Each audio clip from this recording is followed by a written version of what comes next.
Hello students, my self doctor Ravi Parihar और आज हम जिम्नोस्पर्म के सामान्य लक्षणों के बारे में चर्चा करेंगे। इससे पूर्व में हमने टेरिडोफाइटा पादप वर्ग के सामान्य लक्षण, वर्गीकरण व हमारे फर्स्ट ईयर के सिलेबस में आने वाले सभी जेनेरा को पढ़ लिया है। अब हम नए वर्ग जिम्नोस्पर्म व उसके जेनेरास के बारे में अध्ययन करेंगे और सबसे पहले हम उसके सामान्य लक्षणों के बारे में अध्ययन करते हैं। जैसा कि हमें पता है कि वनस्पति जगत के सभी बीज युक्त पौधों को, यानी कि वे सभी पौधे जो बीज बनाते हैं, उनको हमने स्पर्मेटोफाइटा नामक डिवीजन के अंदर हमने उसको रखा है। और इस डिवीजन में दो सब डिवीजन आते हैं, एक है जिम्नोस्पर्म और दूसरा है एंजियोस्पर्म। जिम्नोस्पर्म, जिसमें जिम्नो का मतलब होता है नग्न यानी कि नेकेड, और स्पर्मा यानी कि होता है सीड, यानी कि दो वर्ड से मिलकर बना हुआ है नेकेड सीड। अर्थात जिम्नोस्पर्म डिवीजन में जो बीज होते हैं वो नग्न होते हैं, यानी कि बीज फल भित्ति में आवृत नहीं होते हैं। जैसा कि हम एंजियोस्पर्म में देखते हैं कि बीज फल के अंदर होता है, ऐसा जिम्नोस्पर्म में नहीं होता है। इसीलिए इन्हें अनावृत बीजी भी कहते हैं। इनमें बीज सीधे पादप पर लगे हुए मिलते हैं, नग्न होते हैं। और इस तरह के पादप यानी जिम्नोस्पर्म डिवीजन में अधिकतर सरल और प्रिमिटिव यानी कि आद्य पौधों को सम्मिलित किया गया है। जिम्नोस्पर्म समूह में सम्मिलित पौधों में बीज नग्न होते हैं, अर्थात एंजियोस्पर्म्स यानी कि पुष्पीय पौधों के समान ये अंडाशय में बंद नहीं होते हैं, इसीलिए वो फल में बंद नहीं होते हैं। जबकि एंजियोस्पर्म में भी दो वर्ड से मिलकर बना हुआ, एंजियोन यानी कि वेसल और रिसेप्टिकल, और स्पर्मा यानी कि सीड। अर्थात ऐसे पादप जिनमें बीज किसी वेसल में या किसी फल में आवृत रहते हैं, इसीलिए उन्हें आवर्त बीजी पादप कहते हैं। यानी कि एंजियोस्पर्म में सम्मिलित पौधों के बीज अंडाशय में बंद होते हैं या अंडाशय भित्ति से ढके होते हैं, यानी कि फल से ढके होते हैं। जिम्नोस्पर्म को एक अन्य नाम अंडाशय रहित फेनरोगेम, यानी कि ये फेनरोगेम्स तो है ही हैं, लेकिन इनमें अंडाशय नहीं होता है, इसीलिए इन्हें फेनरोगेम्स विदाउट ओवरी कहते हैं। जिम्नोस्पर्म बहुत ही प्राचीन पौधों का समूह है, बहुत पुराने पौधे हैं जिनकी उत्पत्ति पेलियोजोइक एरा में हुई थी। और यह पौधे मीजोजोइक एरा के जुरेसिक और क्रिटेशियस काल में पृथ्वी पर डोमिनेंट वेजिटेशन के रूप में उपस्थित थे। अधिकांश जीवित जिम्नोस्पर्म्स जो हैं वो एवरग्रीन ट्रीज या श्रब्स होते हैं, यानी कि अधिकतर ये वृक्ष होते हैं और कभी कभी शुभ भी होते हैं। और यह पौधे जीरोफिटिक यानी कि मरुद्गुदी अनुकूलन भी दर्शाते हैं। इन पौधों में जो मुख्य पादप होता है, यानी कि जो पादप आपको दिखाई देता है, वो बीजाणुद्भिद होता है। वो बीजाणुद्भिद जड़, तना एवं पत्ती में विभेदित होता है। इनमें जड़ें होती हैं वो टैप रूट या मुसला मूल पाई जाती हैं। तना इनका इरेक्ट, शाखित और वुडी होता है, जबकि कुछ जातियों में तना ट्यूबरस भी होता है, जैसा कि जेमिया पिग्मिया में देखने को मिलता है। और हमें पता है कि जो सबसे छोटा जिम्नोस्पर्म है वो जेमिया पिग्मिया है। तने के ऊपर पर्ण दागों की उपस्थिति जिम्नोस्पर्म का एक विशेष लक्षण है, यानी कि जो तना होता है उसके ऊपर जो पत्तियां होती हैं वो गिर जाती हैं, लेकिन उनके जो स्कार्स हैं, लीफ स्कार्स जो हैं, वो वहां हमेशा रहते हैं। इसीलिए इनकी उपस्थिति जिम्नोस्पर्म के तने का एक विशेष लक्षण है। जो सामान्य पत्तियां होती हैं जिन्हें हम फोलिएज लीव्स कहते हैं, वो हरी, सरल, निडल शेप और पिन्नेटली कंपाउंड प्रकार की होती हैं। जो प्राइमरी अवस्था होती है, यानी कि जो प्राथमिक अवस्था होती है, उसमें तने में जो संवहनपूर्ण है वो कोलेटरल एंड डार्क और ओपन प्रकार के मिलते हैं। जिम्नोस्पर्म पादपों के सबसे विकसित ऑर्डर निटेल्स ऑर्डर को छोड़कर सभी गणों में जाइलम में वेसल्स और फ्लोएम में कंपेनियन सेल्स एब्सेंट होती हैं, यानी कि इनमें जाइलम और फ्लोएम पूर्णतया विकसित नहीं होते हैं। निटेल्स ऑर्डर में वेसल्स और कंपेनियन सेल्स दोनों प्रेजेंट होती हैं। इस समूह के सभी पौधों में द्वितीयक वृद्धि पाई जाती है और स्पष्ट वार्षिक वलय या एनुअल रिंग्स भी हमें देखने को मिलते हैं। द्वितीयक वृद्धि से बनी जो वुड है यानी कि जो कास्ट बनती है इसमें, वो दो प्रकार की बनती है। पहली है विरल दारुक यानी कि मेनोजाइलिक, और दूसरी है पिक्नोजाइलिक। जो मेनोजाइलिक होती हैं यानी कि जो विरल दारुक वुड है, इस प्रकार की वुड में पित्त व कॉर्टेक्स सुस्पष्ट, पित्त व कॉर्टेक्स सुविकसित होते हैं तथा मज्जा रेशमियां चौड़ी होने के कारण जो कास्ट होती है वो कॉम्पैक्ट नहीं होती हैं, इसीलिए इसे बोलते हैं विरल दारुक। और इसका उदाहरण है साइकस। साइकस में मेनोजाइलिक प्रकार की वुड देखने को मिलती है, जबकि दूसरी ओर पिक्नोजाइलिक यानी कि घन दारुक, और इस प्रकार की वुड में जो पित्त और कॉर्टेक्स होती हैं वो रिड्यूस्ड होते हैं, और जो मेडुलरी रेज होती हैं वो भी कम विकसित होती हैं। अतः इस प्रकार की वुड में जो जाइलम एलिमेंट्स होते हैं वो डेंसली अरेंज्ड होते हैं, जैसा कि पाइनस में। तो इस प्रकार की वुड को बोलते हैं घन दारुक। पत्तियों की बाह्य त्वचा पर क्यूटिकल की मोटी परत पाई जाती है और इसमें संकन स्टोमेटा पाए जाते हैं। ये सभी लक्षण जो है वो मरुद्भिदीय लक्षण हैं। जो मेसोफिल है पत्ती के अंदर, वो स्पॉन्जी और पेलिसैड सेल्स में विभेदित होता है।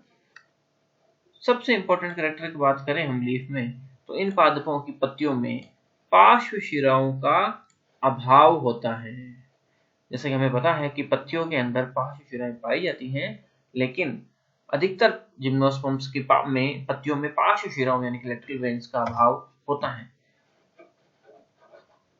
और इनमें पदार्थों का जो लेटरल ट्रांसलोकेशन या पार्श्व स्थानांतरण है, वो पार्श्व शिराओं के द्वारा न होकर के संचरण उत्तक द्वारा होता है। और ये प्रश्न एग्जाम में बहुत बार पूछा गया है, ट्रांसफ्यूजन टिश्यू किसे कहते हैं। तो लेटरल वेन्स यानी कि पार्श्व शिराओं की जगह पर पत्तियों में संचरण उत्तक पाया जाता है। संचरण उत्तक और सहायक संचरण उत्तक, जिसके द्वारा पदार्थों का पार्श्व संचरण होता है। इस समूह के पौधे हेटेरोस्पोरस होते हैं, विषम बीजाणु होते हैं। गुरु एवं लघु बीजाणु धानियां गुरु एवं लघु बीजाणु पर्णों पर पाई जाती हैं। और हमें पता है कि बीजाणु पर्ण जो होते हैं वो शंकु अथवा स्ट्रोबलस बनाते हैं, यानी कि गुरु बीजाणु पर्ण तो मादा शंकु बनाएंगे और जो लघु बीजाणु पर्ण है वो नर शंकु बनाते हैं। लघु बीजाणु पर्णों से मिलकर नर शंकु बनते हैं और बीजाणु धानियों का विकास जो होता है वो विकसित यानी कि यूस्पोरेंजिएट प्रकार का होता है। गुरु बीजाणु पर्णों से निर्मित स्त्री शंकु कहलाते हैं और गुरु बीजाणु धानियां अथवा जो बीजांड है, ओव्यूल है, वो बीजाणु पर्णों पर नग्न पाए जाते हैं। और जो बीजांड होते हैं वो ऑर्थोट्रोपस यानी कि ऋजु प्रकार के और यूनिटेग्मिक होते हैं। ये विशेष लक्षण है, यानी कि जिम्नोस्पर्म के पादपों के अंदर जो बीजांड होते हैं, ये कई बार पूछा गया है किस प्रकार का होता है, वो ऋजु प्रकार के होते हैं और यूनिटेग्मिक होते हैं। निटेल्स गण के सदस्यों में बीजांड बाइटेग्मिक देखने को मिलते हैं। अध्यावरण जो होता है बीजांड का, वो 3 परतों में विभक्त होता है, आउटर लेयर, मिडल लेयर और इनर लेयर। जिसमें आउटर और इनर लेयर तो फ्लैशी यानी गुद्देदार होती हैं, और जो मिडल लेयर होती हैं वो स्टोनी होती हैं। लघु बीजाणु जो होते हैं वो नर युग्म को उद्भिद बनाते हैं। लघु बीजाणुओं का बीजाणु धानी से विमोचन नर युग्म को उद्भिद के विकास की विभिन्न प्रावस्थाओं में होता है। और ये महत्वपूर्ण प्रश्न है कि साइकस में जो नर युग्म को उद्भिद है वो 3 कोशिकीय अवस्थाओं में, पाइनस में 4 कोशिकीय अवस्थाओं में और एपिड्रम में 5 कोशिकीय अवस्थाओं में बाहर लघु बीजाणु जो है बीजाणु धानी से बाहर निकलते हैं। बहुत ही इंपॉर्टेंट जो प्रश्न कई कॉम्पिटिटिव एग्जाम्स में भी आया है कि साइकस और गिंगो को छोड़कर सभी वंशों में मेल गैमेट नॉन मोटाइल होते हैं। यानी कि अगर मोटाइल मेल गैमेट्स जिम्नोस्पर्म के किन पादपों में मिलते हैं, अगर ऐसा प्रश्न है तो हमें पता है कि साइकस व गिंगो में जो नर युग्मक होते हैं वो मोटाइल होते हैं। मतलब कि हमें पता है कि गतिशील नर युग्मक होना लोअर प्लांट्स का कैरेक्टर है, जैसा कि हमने टेरिडोफाइट्स में भी देखा है। स्त्री युग्मकोद्भिद का विकास गुरु बीजाणुओं से होता है और प्रत्येक स्त्री युग्मकोद्भिद में स्त्री धानियों की संख्या में क्या पाई जाती है, भी विविधता पाई जाती है। साइकस में अनेक स्त्री धानियां पाई जाती हैं, पाइनस में केवल 2 स्त्री धानियां पाई जाती हैं और नीटम में जो स्त्री धानी होती है वो केवल एग से रिप्रेजेंट होती है। स्त्री धानी में केवल एक अंड और वेंट्रल कैनाल सेल्स होती हैं। इनमें एनसीसी यानी नेक कैनाल सेल्स नहीं पाई जाती हैं। ये इसमें विशेष बात है। इस समूह में पौधे वायु के द्वारा परागित होते हैं और नर युग्मक का स्त्री धानी में प्रवेश पराग नलिका के द्वारा होता है। साइकस में जो पराग नलिका यानी कि जो पोलन ट्यूब है वो हॉस्टोरिया के रूप में कार्य करती हैं, चोषकांग के रूप में कार्य करती हैं, जबकि पाइनस में यह युग्मक वाहक स्पर्म कैरियर के रूप में कार्य करती हैं। निषेचन के फलस्वरूप बना युग्मनज अगली स्पोरोफिटिक जनरेशन की मदर सेल के रूप में कार्य करता है। यानी कि डाइगोट से क्या बनेगा भाई, अगली स्पोरोफिटिक जनरेशन आ जाएगी। जिम्नोस्पर्म में जो भ्रूणपोष होता है यानी कि एंडोस्पर्म है, उसका विकास निषेचन से पूर्व हो जाता है, अतः भ्रूणपोष अगुणित होता है। जबकि हमें पता है कि एंजियोस्पर्म में जो भ्रूणपोष है उसका निर्माण निषेचन के पश्चात होता है, यानी कि डबल फर्टिलाइजेशन और ट्रिपल फ्यूजन के बाद होता है। इसीलिए एंजियोस्पर्म में जो भ्रूणपोष होता है वो त्रिगुणित होता है, ट्रिप्लॉइड होता है। बहुभ्रूणता का पाया जाना जिम्नोस्पर्म का एक प्रमुख लक्षण है। इनमें ओवरी नहीं होती, हमें पता है अंडाशय रहित होते हैं पौधे जिम्नोस्पर्म के, ओवरी नहीं होती है, अतः बीज फल के अंदर बंद नहीं होते हैं, अतः नग्न बीजांड ही सीधे बीज में विकसित होते हैं। जिम्नोस्पर्म के बीज 3 पीढ़ियों को प्रदर्शित करते हैं, यानी कि जिम्नोस्पर्म का एक बीज जो होता है उनमें 3 पीढ़ियों के लक्षण होते हैं। जैसे उस बीज के अंदर जो इंटेग्यूमेंट है और जो न्यूसेलस है वो जो मदर स्पोरोफाइट जनरेशन है उसको रिप्रेजेंट कर रहा है, यानी कि पुराने सबसे पहले जो पादप आपको लगा हुआ था जो पेड़, उस पेड़ को रिप्रेजेंट, उस मदर स्पोरोफाइट को रिप्रेजेंट करता है।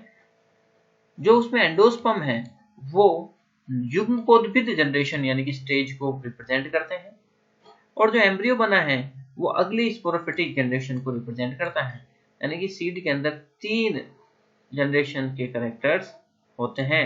It's important. इस समूह के पौधों में स्पष्ट अल्टरनेशन ऑफ जनरेशन भी पाया जाता है। सुविकसित पीढ़ी एकांतरण आपको देखने को मिलता है। जो बीजाणुकृत पीढ़ी है वो युग्मकोद्भिद पीढ़ी से एकांतरित होती है। इनमें डिप्लॉयड स्पोरोफाइट स्टेज डोमिनेंट होती है।